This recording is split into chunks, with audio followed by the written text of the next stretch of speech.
తాకట్లో ఉన్న బంగారాన్ని విడిపించలేక వడ్డీల మీద వడ్డీలు కడుతూ ఇబ్బంది పడుతున్నారా? అయితే ఇప్పుడే సంప్రదించండి శివ గోల్డ్ కంపెనీ. మీ నమ్మకానికి మా హామీ శివ గోల్డ్ కంపెనీ.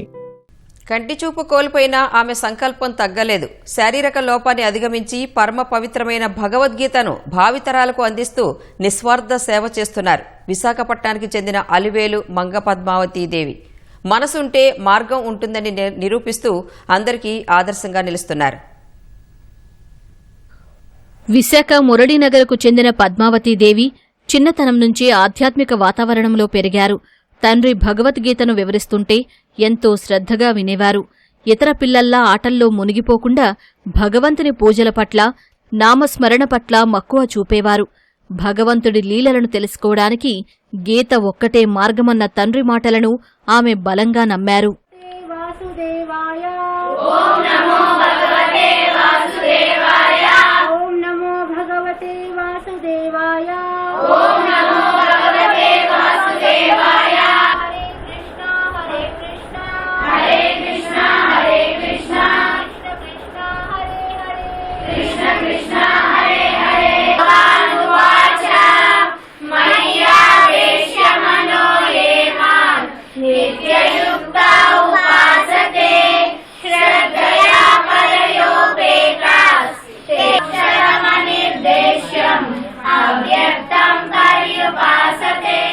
వైద్య విద్యను అభ్యసించి ఫిజియోథెరపిస్టుగా స్థిరపడాలని పద్మావతి ఎన్నో కలలు కన్నారు. డిగ్రీ పూర్తయ్యాక కొంతకాలం ఉపాధ్యాయురాలిగానూ పనిచేశారు. దురదృష్టవశాత్తు కంటిచూపు మందగించి పూర్తిగా అంధత్వానికి దారితీసింది. అయినా ఆమె అధైర్యపడలేదు. కుటుంబ సభ్యుల ప్రోత్సాహంతో ఆన్లైన్ తరగతుల ద్వారా భగవద్గీత నేర్చుకుని ఇప్పుడు చిన్నారులకు ఉచితంగా బోధిస్తున్నారు. భగవద్గీత ద్వారానే పిల్లల్లో మంచి నడవడిక సాధ్యమవుతుందని ఆమె విశ్వసిస్తున్నారు. ఫిజియోథెరపీ చదువుకున్నానండి. నేను చదువుతున్నప్పుడు ఆయన ఎక్స్పైర్ అయ్యారు. తర్వాత విజన్ కూడా లాస్ అవ్వడం, అలాగా గ్రాడ్యువల్గా తగ్గడం మొదలైంది. తర్వాత మా బ్రదర్ ఎక్స్పైర్ అయ్యారు. అప్పుడు ఇంకా డిప్రెషన్ అయ్యాను. 2017లో భగవద్గీత చదవాలి అనే ఉద్దేశంతో కొంచెం విజన్ ఎక్కువ లాస్ అయ్యేటప్పటికి ఎలా చదవాలి, ఎలా నేర్చుకోవాలనే ఒక తపనతో ఉండేదాన్ని. అప్పుడు చాగంటి వారి ప్రవచనాలు ఫస్ట్ విన్నానండి నేను. మొత్తం భాగవతం, భగవద్గీత అన్ని పురాణాలు ఒక 2-3 మంత్స్లో విన్నాను.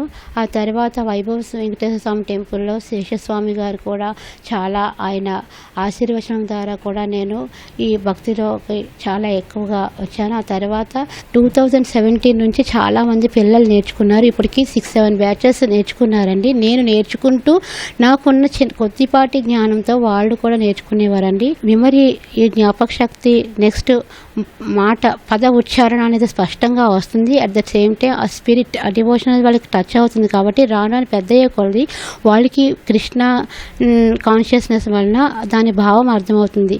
యాక్చువల్గా చెప్పాలంటే నా దగ్గరికి వచ్చిన పిల్లల ద్వారా వాళ్ళ పేరెంట్స్ కూడా అందరూ కనెక్ట్ అవ్వారండి. నిజంగా ఐఎమ్ వెరీ మచ్ ప్రౌడ్ఫుల్. కలియుగ తారక మంత్రాలని చెప్పి అందరినీ కూడా పునీతులు చేయాలని మాత్రమే సంకల్పం చాలా ఎక్కువ ఉందండి. ఇంటి చుట్టుపక్కల పిల్లలకు, వారి తల్లిదండ్రులకు పద్మావతి నిస్వార్థంగా గీతా శ్లోకాలు, భక్తి గీతాలు నేర్పిస్తున్నారు. ఆమె బోధనలు తమలో ఎంతో ధైర్యాన్ని నింపుతున్నాయని విద్యార్థులు సంతోషం వ్యక్తం చేస్తున్నారు. గణనాయకాయ గణదేవతాయ గణాధ్యక్షాయ ధీమహి గుణశరీరాయ గుణమండితాయ గుణేశానాయ ధీమహి. గురు బ్రహ్మ గురు విష్ణు గురుదేవో మహేశ్వర గురు సాక్షాత్ పరబ్రహ్మ తస్మై శ్రీ ప్రభు నిత్యానంద. ఓం శ్రీ పరమాత్మనే నమః. శ్రీమద్ భగవద్గీత అథ ప్రథమోధ్యాయః అర్జున విషాద యోగః. నేను 4th స్టాండర్డ్ ఉన్నప్పటి నుంచి పద్మమ్మ దగ్గరికి వస్తున్నాను. పద్మమ్మ దగ్గర సంగీతం, భగవద్గీత, ఇంకా కృష్ణ కాన్షియస్లోకి వచ్చానంటే పద్మమ్మ వల్లే. భౌతికంగా, ఆధ్యాత్మికంగా ఈ రోజు నేను ఎదుగుతున్నానంటే దానికి మా పద్మమ్మే రీజన్. అనవసర విషయాలతో కాలక్షేపం చేయకుండా భగవద్గీత చదవడం వల్ల మనసుకు ప్రశాంతత లభిస్తోందని స్థానిక మహిళలు హర్షం వ్యక్తం చేస్తున్నారు. చూపు లేకపోయినా సమాజానికి జ్ఞాననేత్రంగా మారారని అభినందిస్తున్నారు.